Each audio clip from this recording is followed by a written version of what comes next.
Hello, everybody, and welcome into week 3 of Inside Smoky Mountain Conference. 2 weeks under our belt, Brandon, and good football has been played from all 6 teams, and some not so good football was played from a couple teams last week. You said something about like, well, some good football, but then some not good football. I was thinking there's something probably, if you're very complimentary. I mean, it's good that Andrews 2-0, Hayesville 2-0, Swain County's 2-0, Robbinsville's 2-0. Murphy not so much, Cherokee not so much. I mean, they're both 1-1 on the season, so that's not bad. They've had some, some really up.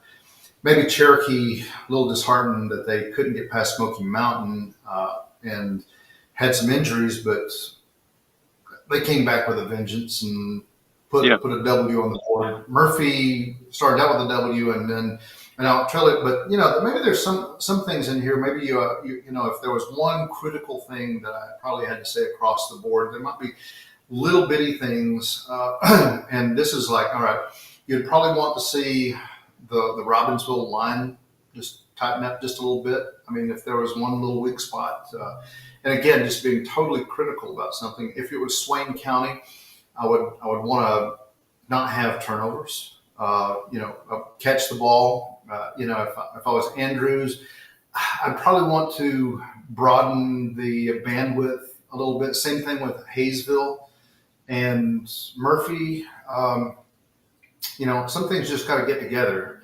I think they had a few, loose ends in their camp, whether it's like making sure your big man gets tackle, or it's your guy that burns up the field, gets all the yards he can. Cherokee, on the other hand, just looking at the team they played, they needed confidence. So just a critical thing across the board. But again, everybody's doing well on paper. It looks good, but it's football. So are some things in the Smoky Mountain Conference understated or overstated? We could talk about that ad infinitum, but that's what makes it interesting to see each week. But Murphy, is that where you want to start? Yeah, let's start there since they're off this week. Not a bad time to be off following what happened to them at David Gentry Field on Friday night. 50 points hung on them. Gave up, I had it pulled up, gave up 435 rushing yards on 29 carries. So gave up 15 yards per carry on the ground. And in a conference that's predominantly run first, that's not great.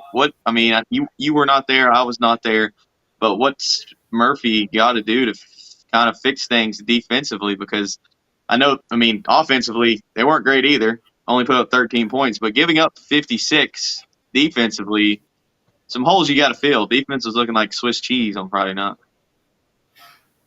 Yeah, I mean, this was a run team. Now, one thing that probably in the stats you see, I didn't see big 74 Ricky Queen getting tackles, looking at film and that sort of thing, he got trapped hard a couple of times. And again, these are some bigger guys. This is not the same Commerce team that they played last year. Number one, they're a little bit bigger, they're a little bit faster, and this team is a lot sweeter than they were last year. It was just really trouble trying to keep up. I don't think that Hunter Stalkup was running at full steam. He might have been slowed down a little bit with an infirmity. He only had 100 yards or so, but he's one of the keys of last line of defense. And that was surely where this team was going, because if the guys in the trenches aren't going to catch him, your linebackers aren't going to catch him, then your D-backs have got to do the job. And overall, defense was struggling.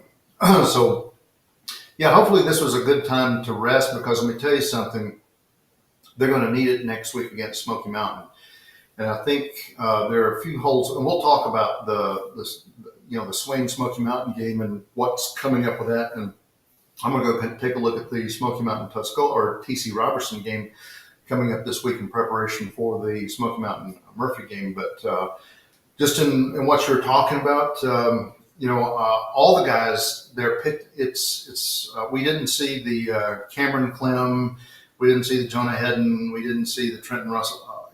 With Hunter not performing as well as he did, where do you go and where do you run? You've got to be able to next man up. That's been Murphy's motto for a long time, and they didn't man up, or the next man didn't come up.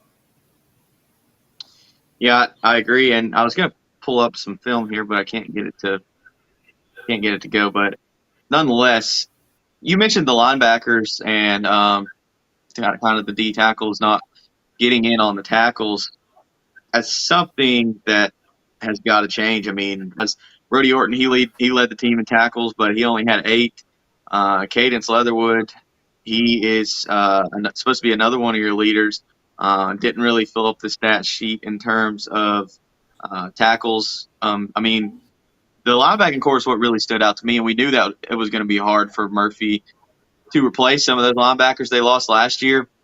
And I think they didn't really feel that in week 1 against Franklin. They meshed really well, but in week 2, the holes were exploited. Commerce did good, came in with a good game plan, but the linebacking core really got to buckle down in this off week and look back at this Commerce film and figure out, what went wrong. Because offensively, I think things will come. Like you said, Hunter Stalkup was banged up, wasn't playing full strength. Offense is going to get there. You've got young Brady Grant playing quarterback, Scogan at wide receiver. You've got some good tools there, and you've got some good tools defensively. You just got to get those guys in spots where they can be effective, and not give up a million yards on the ground. So just a little bit of defense to Ricky Queen there. I mean, I don't think the ball ran to him a whole lot. Matter of fact, it ran away from him a lot. And if I were Commerce, I sure as hell wouldn't go to Ricky Queen, because the guy's like 325 pounds, and you're just asking for trouble. So they ran away from Ricky, which was a smart thing, and they hit some of the weaker holes. That was kind of key for it a bit. On the other hand, turn it around, and the guys, Ricky and a few others on the line. I think across your offensive line, Kenyon Nichols, Cadence Leatherwood, Carson Phillips, Brody Orton, Ricky Queen. Those are the guys protecting Brady Grant. Brady was sacked a couple of times, and I think actually hit pretty hard at least once. So in there, this was a tough night for Murphy, and I believe it's coming out of a good 41-14 win over Franklin. You're riding kind of high. This one keeps you on the reel. So when you do play Smoky Mountain, you better be ready. I mean, or hopefully you're ready for this, because obviously you've got a few chinks in the armor, but and I won't say like this was just like on the paper it probably was like not a game that you wanted to see happen 56-13 or I think that was the score, but regardless, this one possibly could have been a little bit worse because it just started rolling point after point, but so for Murphy. Get better this week. You got another week to get ready for. As I say over in being from Jackson County, and Smoky Mountain is where I graduated high school. They call it Smoky Webster out of respect to the old Soul Webster. Yeah, and I think, like you said, got to regroup and get ready for next week, and that's what they'll do. I got full faith in the coaching staff. They'll get them back on track. It's just how, and we talked about it at the end of this game. We both picked Murphy to win, but I said depends on which Murphy team shows up, and that seems to be the case week in and week out. Which Murphy team are you going to get? And in this case, it was which Commerce team came up. I think really this one was much bigger, mo better. They were bigger, faster, stronger than they were last year, and. For us, we had some really good key players in that one. If I remember from that one last year. Again, Jaden Daniels, he was unstoppable for Commerce. So he just got better. So there you have it. There was more spice in the sauce coming from Commerce this year. He said bigger, better, faster, stronger. That seems to be the boys in maroon over in Bryson City this year. They are playing really good football through 2 weeks, and Coach Sherman Holtz got the boys right where he wants them. I mean, they had some struggles with holding on to the football, which was the case last week, but they handled Smoky Mountain team, and defense was just completely stood tall. But before we talk about that, let's hear from Coach Holt what he has to say. Coach Holt, looked like a big game, always a big game when the Silva and the Bryson teams come together. How was it Friday night?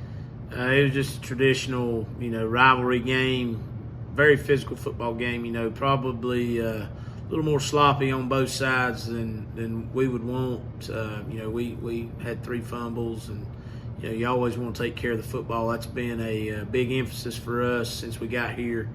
Last year that was kind of our Achilles heel, and so in Friday's game, Smoky Mountain did some things that kind of limited us a little bit offensively, certain areas, but our kids adjusted well. We started pretty slow, and it was hot. We don't never make excuses, but very hot game, good challenge for our kids, and just glad we were able to come out on the winning side. Against a pretty good Smoky Mountain team. Coach Brindley does a good job, had them schooled up. So, let me ask you, just individually, it looked like, obviously, Collins did well, but Josiah Gillespie looked like he had kind of a breakout game going. Yeah, Josh and Joe both, we got to get them to football offensively, and the thing that really stands out for Joe is his performance on defense. Kind of limited Damari Williams, that big wide out from Smoky. He didn't have too many catches, too many yards. We kind of hemmed him up pretty good, and Josiah done a good job playing corner. And then offensively, he had a couple big runs, and we were able to sustain some drives. But always going to try to get the ball in those two guys' hands because they're pretty special. And it also looked like, too, at the end when maybe Smoky Mountain was going to get the ball to kind of cap things off, had maybe one last chance, Umford came in and stopped. Yeah, Insay Ufert's a good kid to have on our side. He's a big kid, very athletic, runs well, very coachable.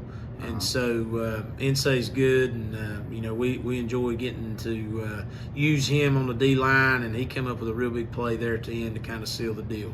Franklin this week, they improved. It looked like coming from Murphy to the Robbinsville game with that a 26-0 loss to Robbinsville, but to play a power team like Robbinsville, it says big things. What are you expecting out of Franklin Friday night? They're going to be well coached. They're going to be prepared. They're going to have a good game plan. Coach Brooks does a real good job. Traditionally, probably one of the most storied programs in the mountains with Franklin. They've won a lot of ball games while he's been there, and they do a real good job of getting the most out of their kids, and their kids play hard and very very physical football team. So going to have to be prepared to physically be challenged, and also with their game plan, be able to implement our plan and be efficient in what we do, and take care of the football, play good hard-nosed defense, be stingy, try not to give up many points, and then special teams wise, just don't lose it in the special teams game, win it if we can. And so going to be a good night in Bryson City, as Franklin comes here, and that's kind of a rivalry too, geographically pretty close, and so there's been some good ball games between these two teams, and so excited about getting to practice today and challenging our kids and implementing a good game plan. All right, Coach, go Maroon Devils. Yes, sir.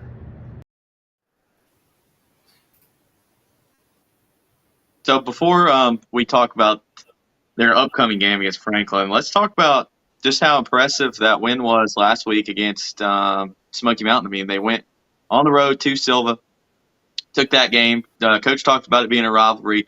It's a hard place to win, definitely, especially when you're Swain County. But I think even though a couple miscues from the Maroon Devils kept them from, jumping out ahead of Smoky Mountain, I think Coach Holt was still proud of what the performance his team turned in.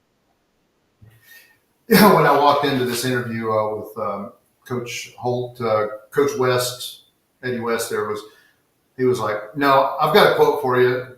This was not a good game," and those weren't his exact words, but he was saying that there's some work that Swain has to do, and Yeah, it was but showing. and before, sorry to interrupt you, but before you keep going, that's true.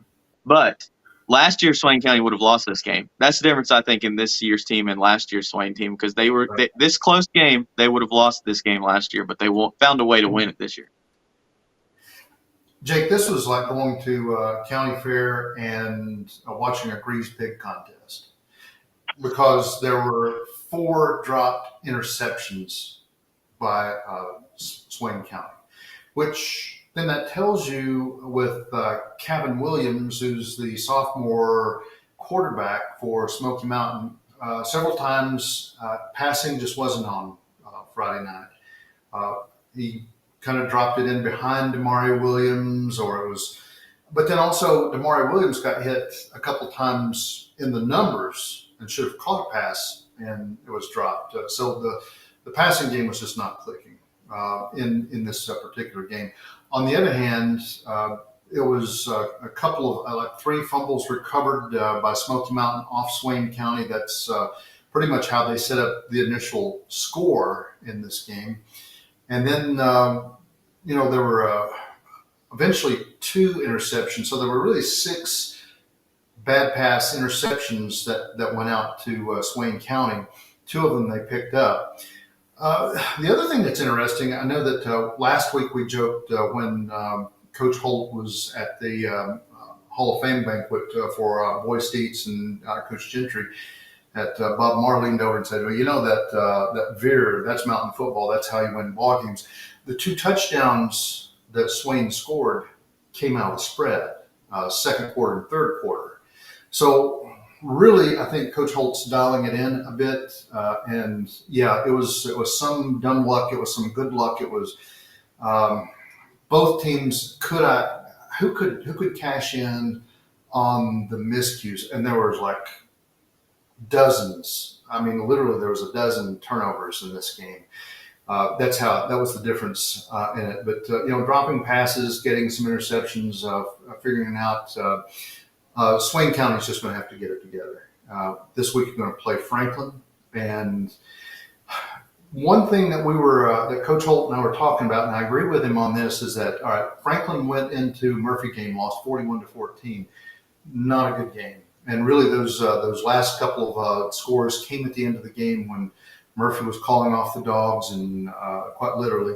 And there was one fumble that was recovered off Murphy, and then they ran in one with Braden Harvey.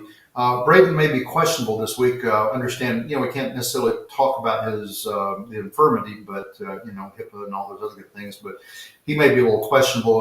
Don't know if he's got a break, but that leaves you with sophomore quarterback, and then you've got Gabe Nickerson, who's back there, and so who fills in the hole for already a thin Franklin Panthers? That could be big for Swain County, and if that's the case, this is a game where Swain County you start rewinding and building, because you're 2-0, but this was not a good game played against Smoky Mountain. And to go into this one, this is kind of what you need to start heading toward the conference. Yeah, I agree. Not a great game from Swain County, but like I said, a game that if this was the 2022 Maroon Devils, they would have lost. I mean, they lost 21-20 last year at home to Smoky Mountain, lost 14-0 at home against Dade County, lost 24-16 against Robbinsville, lost 20-14 against Murphy. So those one-score games, when it was close and it was crunch time, they were not finding a way to get it done. But this year, 14-10 win against Smoky Mountain, that's got to count for something. Those grinded out, kind of rear your head back and show your teeth wins. That's what you want from your football team. That's what you want from your mountain football team. And heading into a game against Franklin that's 0-2 0-2, lost to Robbinsville, lost to Murphy. I would assume this is going to be Swain County by probably 3 scores, with it being in Bryson City on Friday night. I just hope you want to see Swain take the next step with that offense. And you thought with 34 points against Charlotte Country Day, maybe their offense was kind of starting to click. Then they come back, they only score 14 the next week. So I want to see them, score 3-4 touchdowns in this one and kind of build off of whatever offense we're going to see, whether it's a mix of, the beer and the spread or whatever it is. I want to see Swain put up more points because we know the defense is going to be there. They proved that on Friday night. This Franklin team is going to be just as big, maybe a little bit bigger than Swain, but again, not the mobile, hostile, agile team that we've seen in the past. But as Coach Holt and I were looking, Franklin from week 1 to week 2 has improved. For me, my thought, and we can probably talk about this in just a second, because obviously Robbinsville only posting 26 points, against them. I thought that game would be a lot bigger. So there was some stopping for the in that game against Robbinsville. We can break that one down in just a few moments, but still like in that one, everybody seemed like they had a pretty good game. But again, that's Robbinsville. We'll talk about in a second. But to me, Swain County, the big thing is just, and it's real simple. Take care of the football. Yeah. Get your passes. The turnovers are just killing them at this point. But again, you have really good players here. Josiah Gillespie is just he's money to me. I mean, I think that I'm waiting for these guys, Joshua Collins and Josiah, together. They come together and they form a couple hundred yards. Plus, don't forget Josiah has about 40 to 50, maybe 60 yards receiving. So he's all that. He can move, but again, it's just the turnovers and taking care of the ball, because they got into, it was in some shallow areas where they turned over the ball, and Smoky Mountain just had really good opportunities. Although Smoky Mountain did not cash in on all the turnovers that they had. They were, so it was kind of, to me, nervous energy football game. And maybe it's just that they're early in the season, but if you can fix that, have a good game against Franklin, I think you'll, as far as Swain County, you'll do well coming up. And let me just see who their next couple of opponents they'll play. Tuscola. I mean, it doesn't. They a little bit later. The Swain County. That one's going to be big there. You better watch the pass. You better get ready this week. Tuscola's going to be a little tough. Madison County, maybe not so much. They're having a down year this year. But then after that, you're into Andrews, Hayesville, Murphy, Cherokee, and Robbinsville. And Coach is looking quite forward to the Andrews, or to the conference this year. So 35-14 is going to be my prediction. Swain on top. What do you got here for Friday night versus Franklin? It's about time for Franklin to get on the board, but I'm not sure about their key running back. This one may be just. I would go along with your Swain side. Maybe not so much. This one may just only be a single score or a single digit night for Franklin, depending. Now, if Harvey's healthy and is out there, I'm right there with you. But this will be a one, playing in Bryson City. Two, it's maybe a little questionable there, but this will definitely be a Swain County ball game. All right. And obviously we're going to segue right into Robbinsville, the team that played Franklin last week. But before we do, let's take a quick break, hear from our sponsors, and we'll be right back.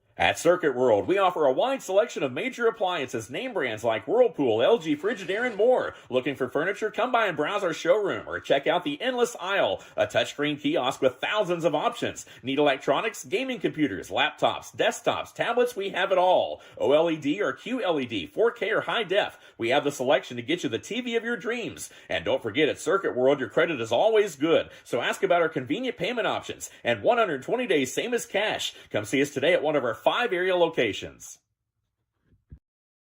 Circuit World has 9-piece living room packages at incredible prices. Get this stylish sofa and love seat, 3 tables, 2 lamps, 43-inch 4K TV, and stand, all for only $1699.99 or $129.99 a month. Or get this 9-piece living room and reclining sofa and reclining love seat, now only $1999.99 or $149.99 a month. These packages are amazing. Stop in today at one of our 5 locations and get the furniture you've always wanted at Circuit World. In 1981, Reed Nicholson began selling tires out of an old barn in Mineral Bluff. Little did he know that he had just laid the groundwork for the most trusted names in automotive services in the Blue Ridge area. In 1997, Nicholson Tire Center became what it is today, holding the same values of faith, family, and great customer service. 2 locations to serve you, and the Blue Ridge location is currently expanding to offer fast service and the largest U-Haul provider in Georgia. Nicholson Tire Center, Blue Ridge, and Mineral Bluff. Welcome back to Inside the Smoky Mountain Conference, presented by Team FYN Sports. Jake West, joined by Brandon Stevens. Brandon, we just left off talking about Swain and Franklin's upcoming game. Franklin's opponent last week, Robbinsville. They won 26-0, 24-0, something like that. What were your main takeaways from that one? Obviously we can talk about offense, and we'll talk about that definitely. I like the fact that there was good diversity with who got touches on the ball. But man, getting into that ball game, Roman, I'm a little more impressed with defense, because when you can post a goose egg or keep your opponent to a goose egg in defense, that tells you just. So Dooley with a sack or 2, Roman Jones with a couple of interceptions. I think Darian Ledbetter, leading the way in some tackles. This was what you're kind of really looking forward toward with how your defense ought to operate, should operate, and you get some. You get some all-purpose yards out of Cutler Adams. He gets, maybe not only, I think he was like around 70, 75 yards on the ground. And, Cooper Chase had a number of yards. And, to me, there was maybe a limiting factor that I thought this would be a more gaudy score against Franklin, but again, just not seeing the board light up with that. But I was really impressed with the Robbinsville defense. And if this is obviously a little bit thinner Franklin football team, but they got a little bit better, Jake. They limited Robbinsville to 26 points. With that said, I think defense was the shining asset in this football game. Yeah, I think so too. But to your point about Franklin getting better, they did improve from week 1 to week 2. But on the flip side of that, the score did not tell the whole story of the game. I think Robbinsville had 3 or 4 touchdowns called back. Right. Robbinsville's penalty after penalty after penalty, can't really get out of their own way and still win 26-0. That says a lot about their team as a whole. I think they're also battling with a couple of injuries to their offensive line. They are not at full strength, which this early in the year you don't really want to see, but hopefully they can bounce back and get that line figured out. But skill player-wise, one of the best teams in all of Western North Carolina. It's fun to watch them when they have the ball on offense, and then when their defense is able to do what they did on Friday night and what they did last Friday night against East Surrey. I mean, they seem to be a complete team. I know one of your little critiques at the beginning of the show was their offensive line. This was a different offensive line than what we saw in week one. Like I said, a few missing players. I don't think that Titan Teskey has been involved much in either of the first two games because of injury, and I'm not sure when he'll be coming back. But he is a game changer when he's on the field. Probably one of the best, if not the best, lineman in the Smoky Mountain Conference. And when he's not out there, kind of change your game plan. But all in all, I mean, not the score you wanted to see or you thought you'd see, but still a win for Robbinsville as they look forward to this week against their good Mountain Heritage team. Hey, and this is going to be a good Mountain Heritage team. I think it was they lost. One, there's been a lot of scoring in the first couple of games that they played. Irwin Warriors, they won that game. 32-28 is the final there, but then they lost to Chase by 3, 27-24. So they're right in with it, and they're some. I think you'll see quite a few points. Maybe the defense is not coming up and making big stops that Mountain Heritage does, but Coach Joey Robinson, he's one of the. I think right now he's the longest serving coach at one school, and I think he's got 18 or 19 years at Mountain Heritage, and there's a reason why. He's always had a really good football team, and this is one of the places that you really don't want to play. I mean, if there are some places I wouldn't want to play, you just stay out of.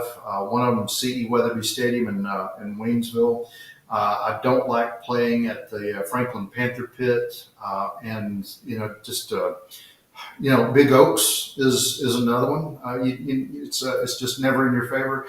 But playing in the bowl at Mountain Heritage in Burnsville, North Carolina, it's like a Venus flytrap for high school football teams. They just go in and they've got a new field. When I remember a couple of years ago when Murphy played up there in the state playoffs. It was rough. It's there were almost little divots, and it's a different feel to the grass, but it's a new surface and a new team. Like a lot of folks, Jake, they have. I think they've got a young quarterback, junior Brandon Quinn. He's pretty good on the throw, but this is a good run team. They prove that they can really move the ball. They've got some younger people in the backfield. I think a fellow named Lance Chandler and Kason Jones. Kason Jones is a sophomore.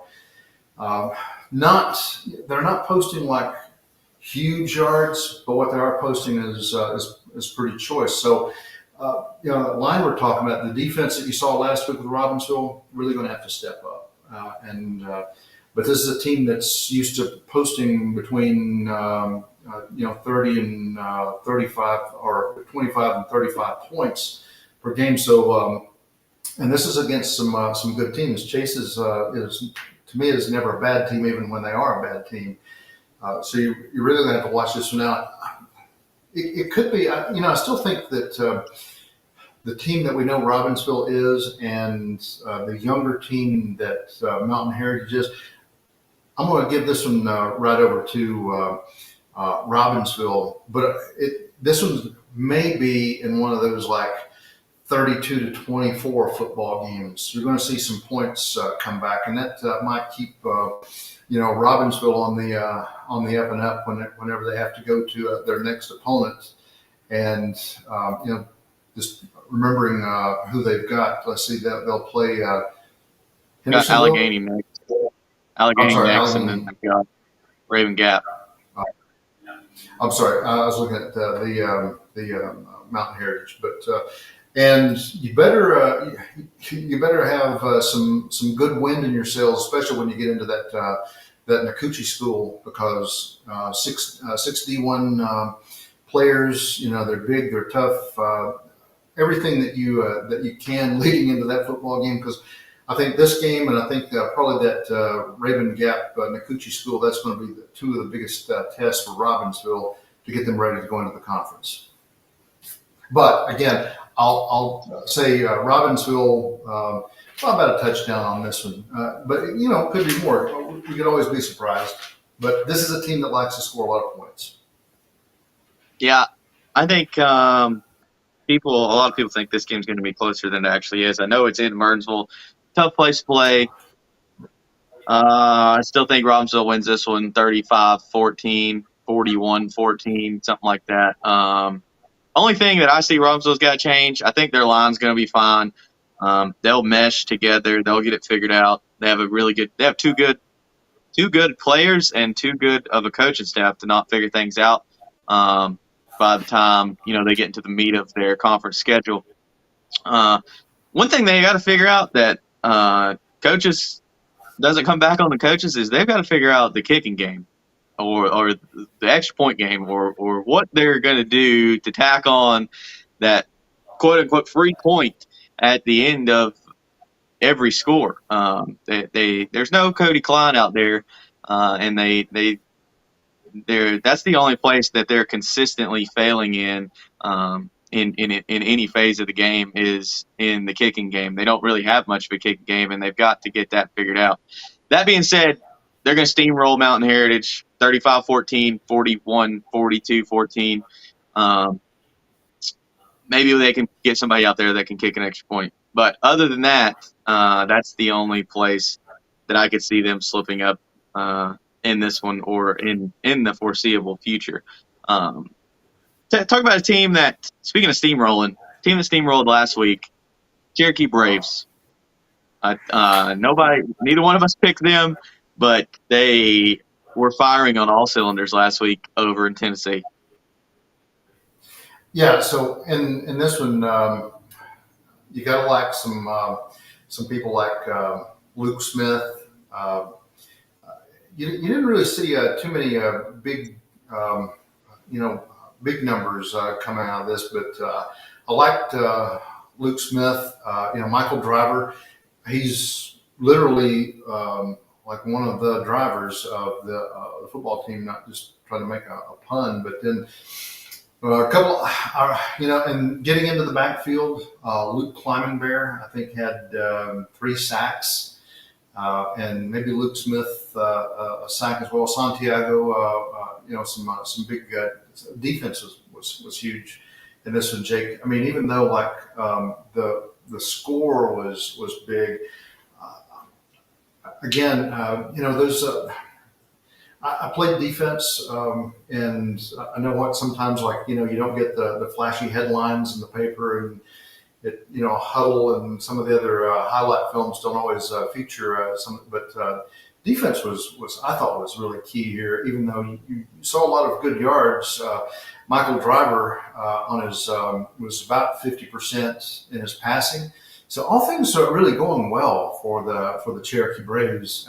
This is only a good football game, especially for them when they go and play. I think they played real tough, and they showed that they had some courage, and they've got the ability when they played Smoky Mountain. But then injuries, cramps, other things eliminated that game in this one, 47-6. Holy cow!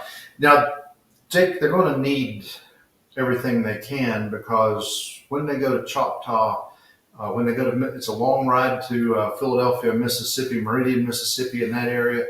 It's hot. It's going to be packed with Choctaw fans. And another thing, I think I told you this last year, but the native language at the Mississippi Band of Choctaw Indians is almost like 80 or 90%.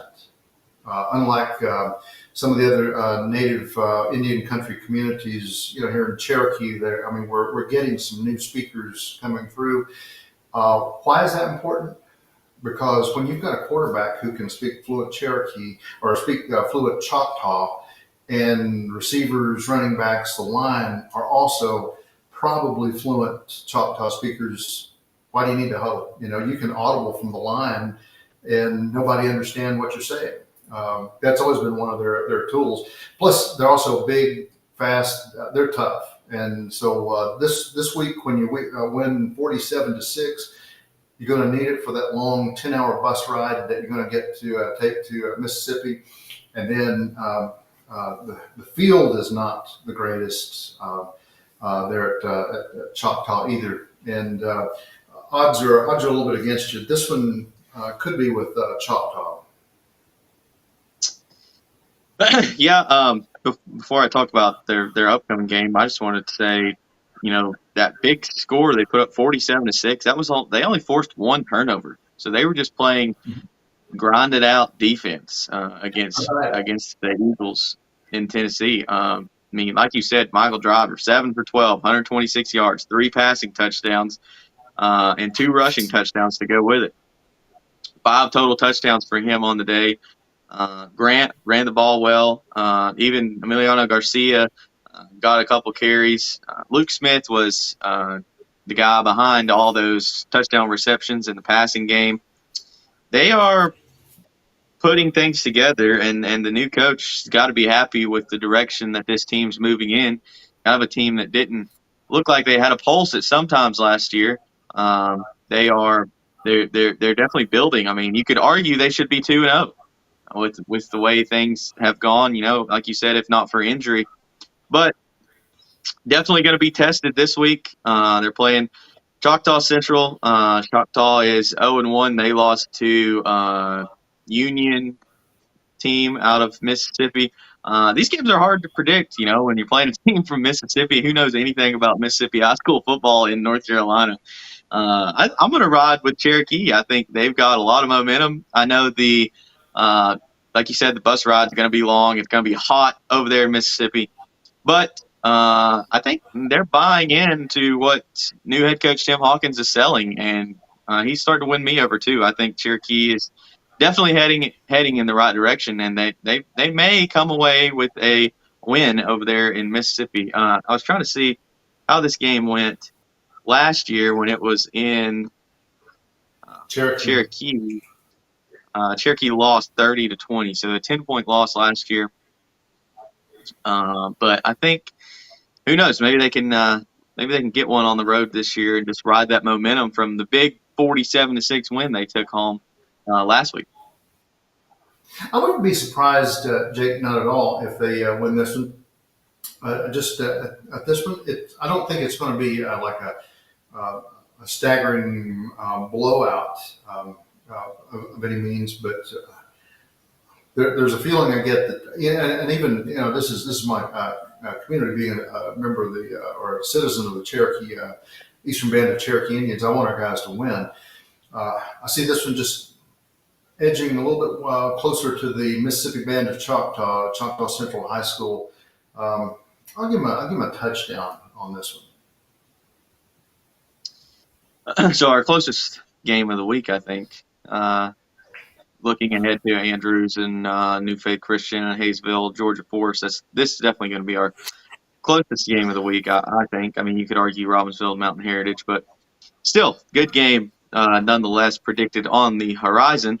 Speaking of Hayesville and Andrews, where you want to shift gears here? Which game you want to talk about? So, up to you. I've got Andrews in front of me, 2-0.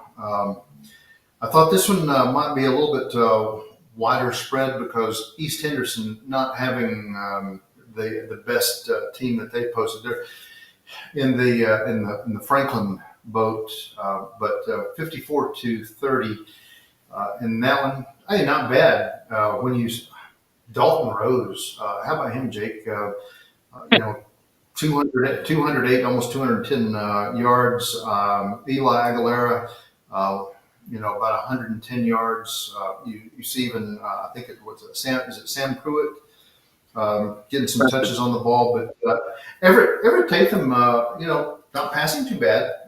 He's nearing, 2-1, 1-2, whatever the ratio breaks down. He's like in the 40 to 50%. So with Coach James Phillips, this has got to be, where you're rolling.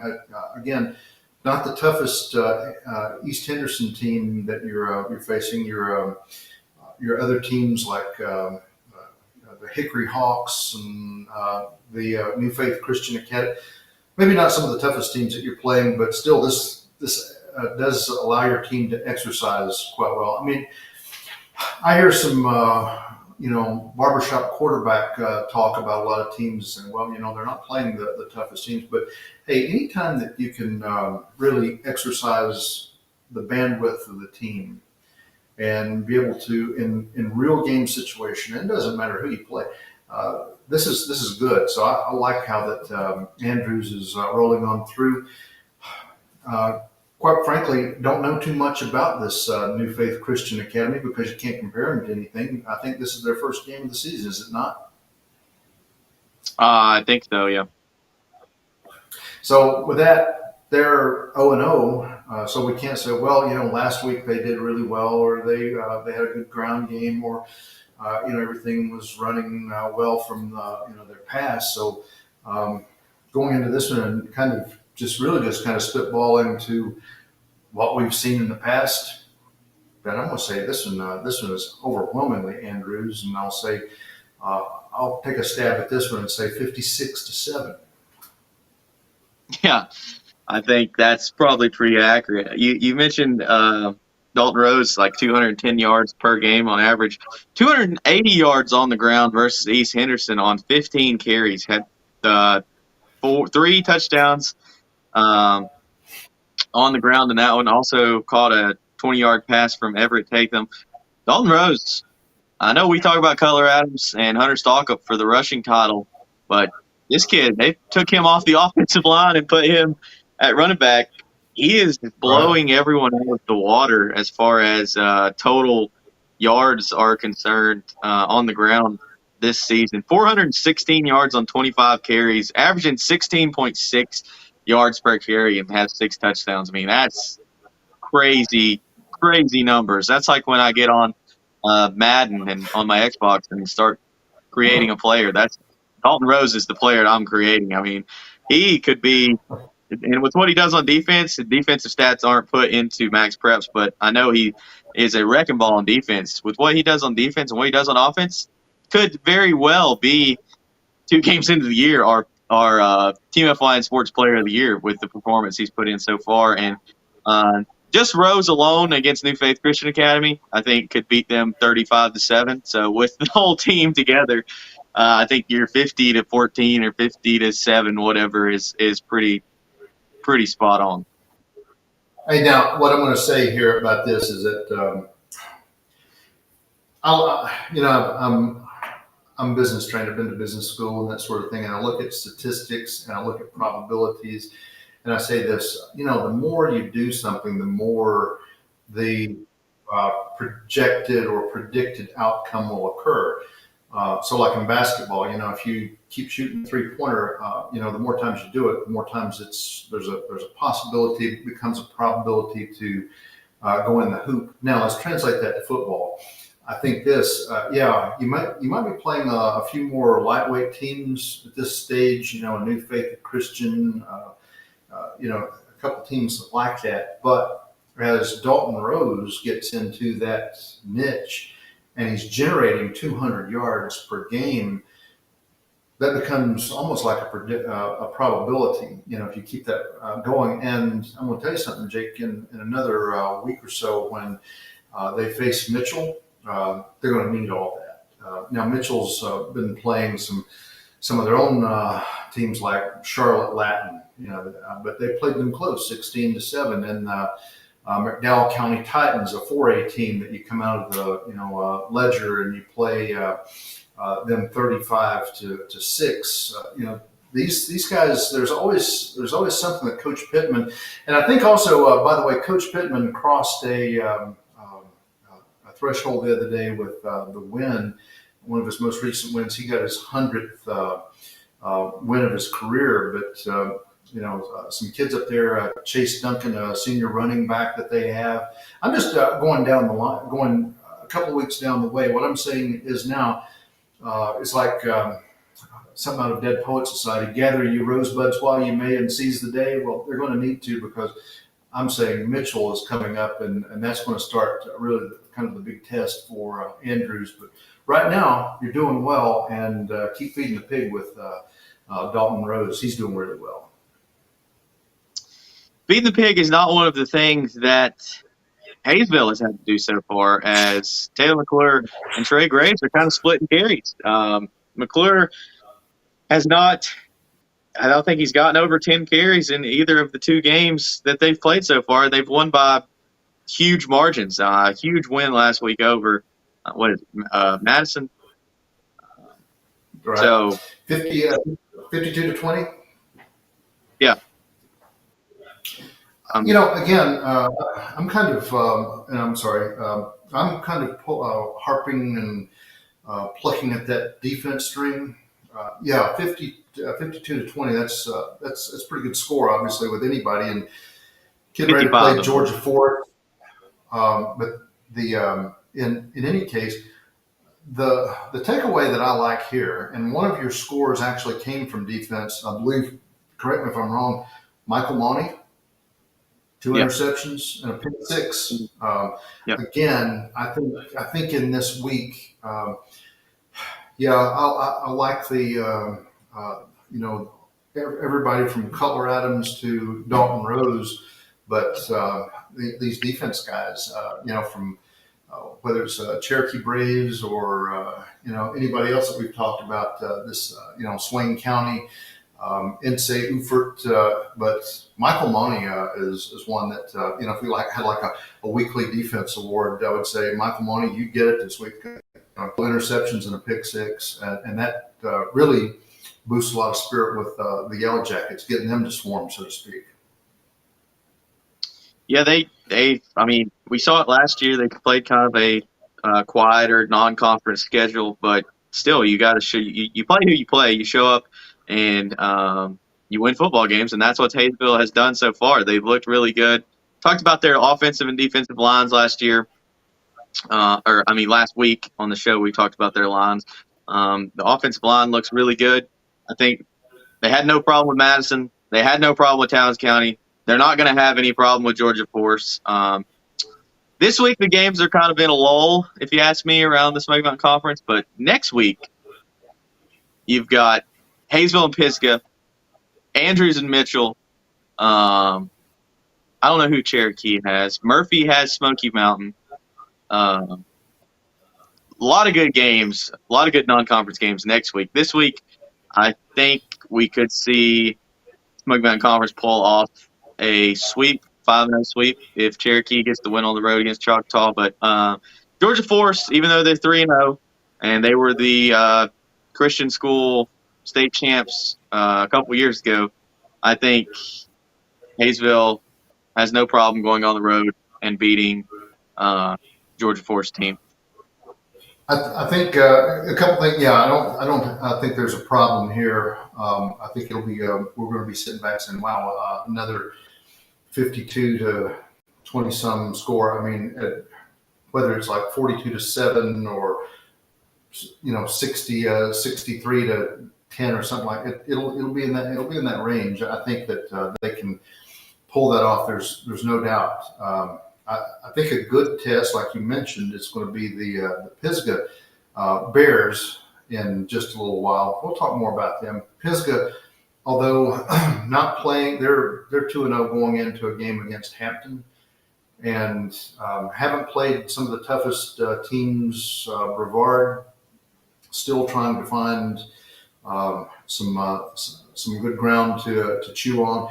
Inca, not the strongest team in the conference this year.